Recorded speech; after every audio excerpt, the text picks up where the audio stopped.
Hey, welcome to Let's Go. Today we're going to talk about running the race that Yahweh has called us to. Now, we're titling it, Run, Don't Walk.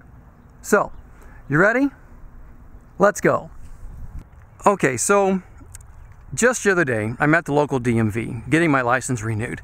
And as I'm sitting there waiting for my number to be called, well, the couple who's sitting in front of me, well, their number was called.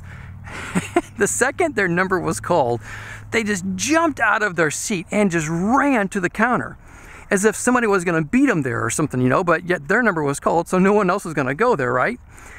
And it took everything within me to not laugh out loud. And as I'm sitting there, big smile on my face, all I could do was just think of all the days I used to run track. And actually, that's why we're here today. So, come on, I want to show you something. This is a track. A very nice track, actually. Much nicer than what I used to race on. It looks cool here from the stands, but it's a totally different feel when you're down there and you're racing on it. You know, it's comfortable being in the stands, okay, and just watching others run. In fact, actually, it's kind of fun, you know what I'm saying? But when it comes to our relationship with Yahweh, He doesn't call us to sit here in the stands and watch others race. No, He's called us to run in the race just the same. You know, it's just like the old saying goes, you know, ships are safe in the harbor, but that's not what ships are made for. Likewise for us, we're not called to sit back and watch others. We're called to run the race ourselves. 1 Corinthians 9:24. Do you not know that in a race all runners run, but only one gets the prize? Run in such a way as to get the prize. Run in such a way as to get the prize. Now, my first question is, are you even running? I mean, think about that for just a quick second here. Are you really running the race that Yahweh has called us to run in? Let's go down and take a closer look at the track. This here is one of the starting lines on the track. This particular one actually happens to be the starting line for the 100-yard dash. I remember actually running this race back in the day. You know, all events can be nerve-wracking, if you will. It's like your heart's pumping, you know the race is getting ready to start. But for some strange reason, it seemed to me anyway, that the 100-yard dash was the worst of all for getting your blood pumping and your nerves at wit's end, if you will. It's when you hear the words, runners to your mark. Right at that moment, your heart beats faster than you ever thought it could. And you immediately take the lane that you're appointed to. Your hands go down and they form just like this right along the line, just a fraction of an inch on the back side of the line. And then you hear, runner set. And at that moment, you lift your back up. Your whole body is sprung tight. I mean, ready to just leap forward with all your might. And it's at that moment, it seems like you wait for what seems to be an absolute eternity. All time seems to stand still as you're waiting in massive anticipation for that gun sound. And everything you have done in your training comes down to that very moment. Which should make us wonder, what kind of training are we doing in our life, everyday life, in living for Yahweh? Everyone who competes in the games goes into strict training. They do it to get a crown that will not last. But we do it to get a crown that will last forever. You know, I have a lot of trophies, medals, and ribbons from places like this here. But you know where they're all at today? I'll tell you where they're at. They're all in a box in an attic somewhere.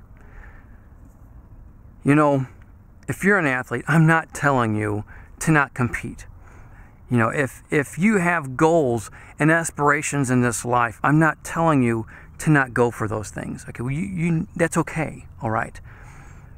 But what I am telling you is that please don't forget these things that we strive for in this world,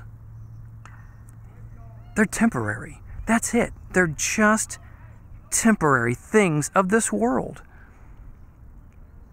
Only what we do for Yahweh, only what is done for His kingdom will truly last forever. Don't get me wrong. I mean, the things that, you know, we shoot for and strive for, and getting those trophies and medals and stuff like that, if you will. Okay, it's cool. I understand it. I've been there, done that. You know what I'm saying? It's okay. But again, don't forget, man, guys, they're here today and gone tomorrow. It's all about priorities. That's what we're talking about. We're talking about priorities. What are we striving for in this life? What is our priorities? You know, Paul said, run in such a way as to get the prize. And remember, he's not talking about on this kind of a track. He's talking about running in this race we call life. What are you doing for the eternal? Think about this for a second. What are you doing for the eternal? Are you working harder at the temporal, meaning things of this life, than what you are for the eternal?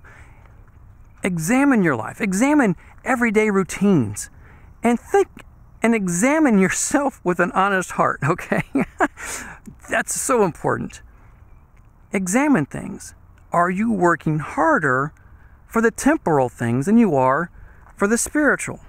You know, don't get me wrong. He can use us wherever we're at. He can. And no matter what you're doing, what you're pursuing, He can use you. I know that. But the thing is, in order for that to happen, in order for Him to truly use you, you have to have your heart set on Him using you. Meaning, having your heart set on the eternal, okay? That's so important for us to never forget that we have to have our heart set on the eternal in order for Him to truly use us. You know, all too often, in my experience in life, and this is personal as well as seeing others do this, okay? It seems as if we try to get Yahweh to work in our plans instead of trying to get ourselves to work in His. Does that make sense? You know, this is where we have to make sure we don't overstep priorities. That we make sure that we don't let our desires override His desires for our life. Again, it all boils down to keeping our heart set to the eternal and not the temporal. In fact, this is why we read Paul's following words in 1 Corinthians 9:26. Therefore, I do not run like a man running aimlessly. I do not fight like a man beating the air. No, I beat my body and make it my slave, so that after I have preached to others, I myself will not be disqualified for the prize. So here we are at the finish line. You know, the place where everyone leans forward to be the first one over the line, okay? Now, if the race of your life was over at this very second, I mean, this very moment, what would the end of your race look like?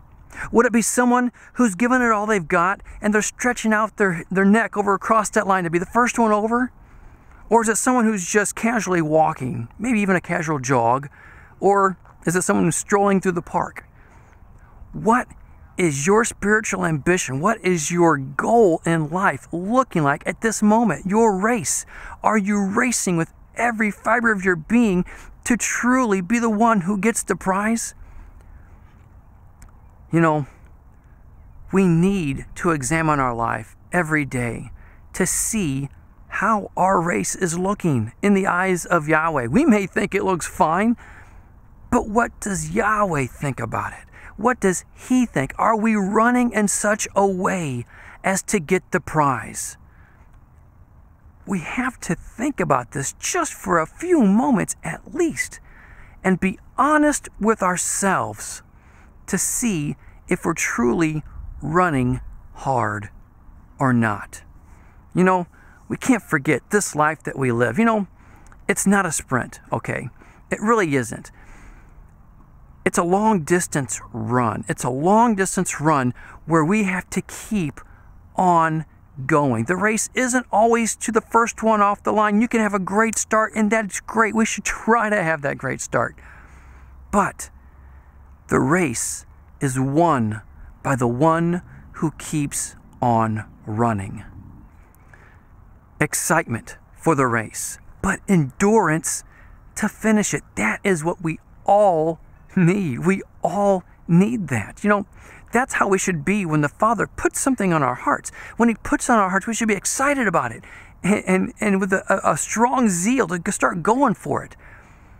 But to keep an endurance to where we don't give up, to where we just constantly keep moving forward in Him. Just like, if you will, those people at the DMV, you know, they got up just like all excited and just went right to the line, you know. When the Father pricks your heart and puts something on you, be like that. Get excited and do it. But don't give up. Don't stop running. Run in such a way as to get the prize every day of our life. Every day of our life. Run. Don't walk.